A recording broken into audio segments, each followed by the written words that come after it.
Hey guys, it's me, Meteor, and I just recently beat Lego City Undercover. Yes, I finally beat the game, and I have to say, that ending was absolutely fantastic, and it just blew me away. I mean, this game proves that you don't need a boss to be difficult. You don't even need to get a game over. It doesn't need to be of a giant menacing monster from outer space or some weird thing.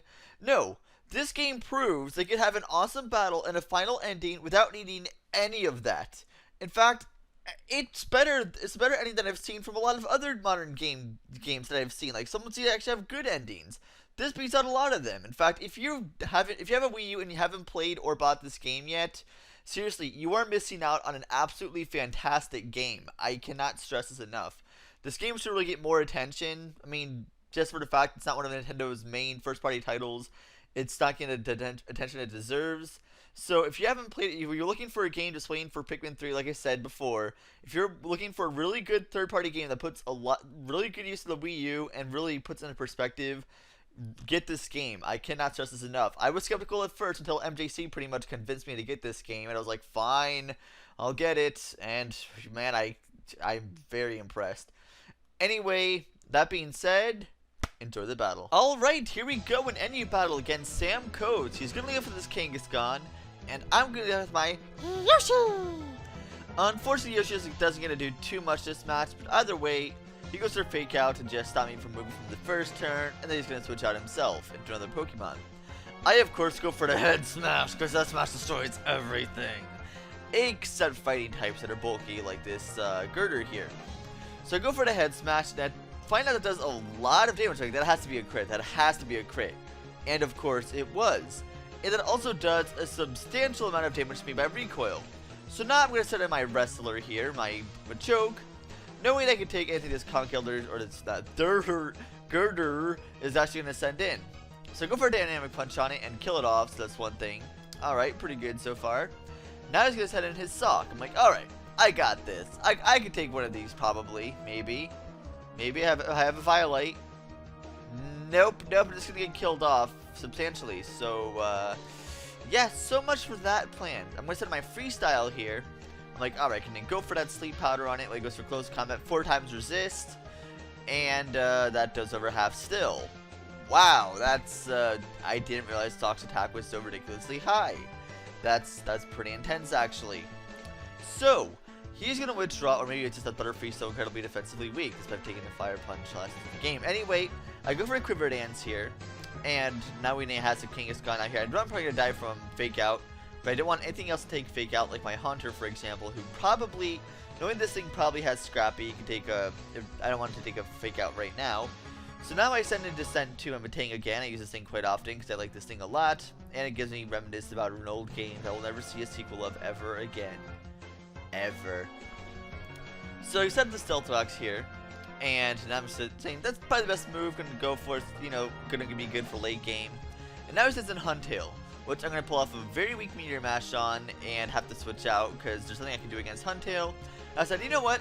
I'm gonna send in Yoshi. No, wait, what are you doing? Why are you sending that in? I pretty much sent it in his fodder, in all honesty. I sent it in his fodder. Well, it says it was Shell Smash. I'm like, oh yeah, I kind of forgot about it because I don't really play NU too much. So, yeah, that's going to be a problem. That's going to be a really big problem, actually. Knowing it had Sucker Punch too, it's going to kill me off.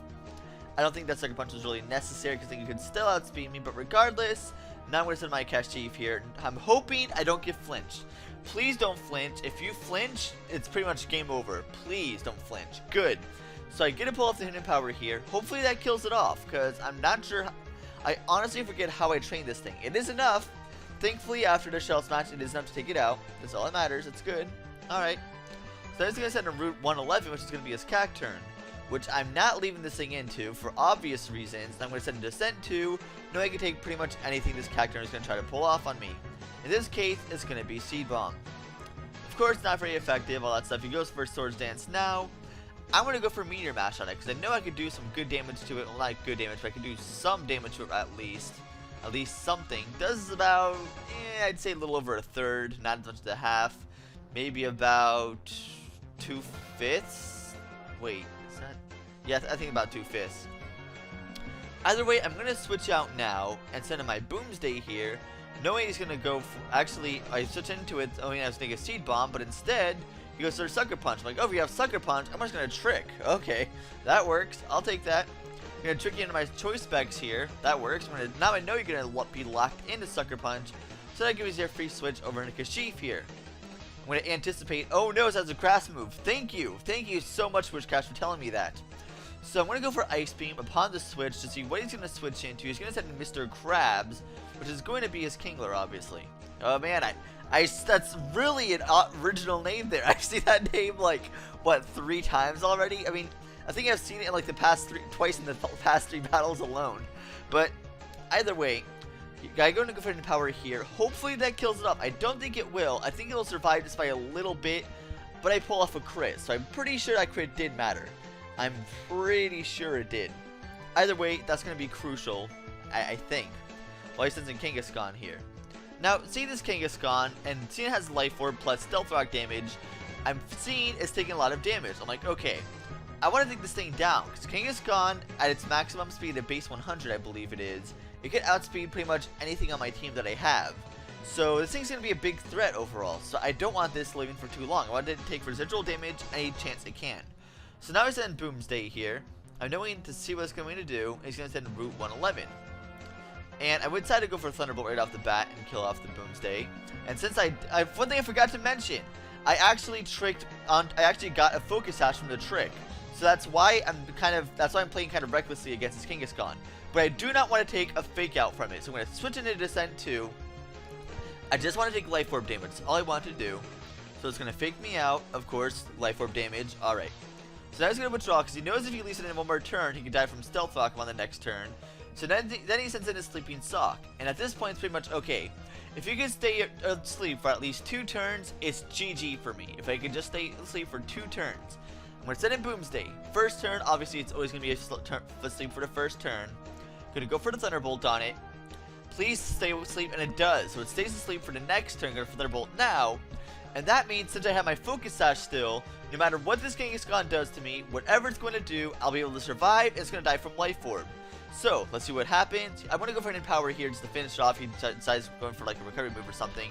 He's going to go down, and of course, guys, that's going to be good game. 19.6% item completion.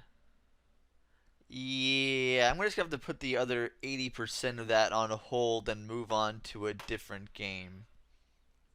Props to those of you who got 100% though.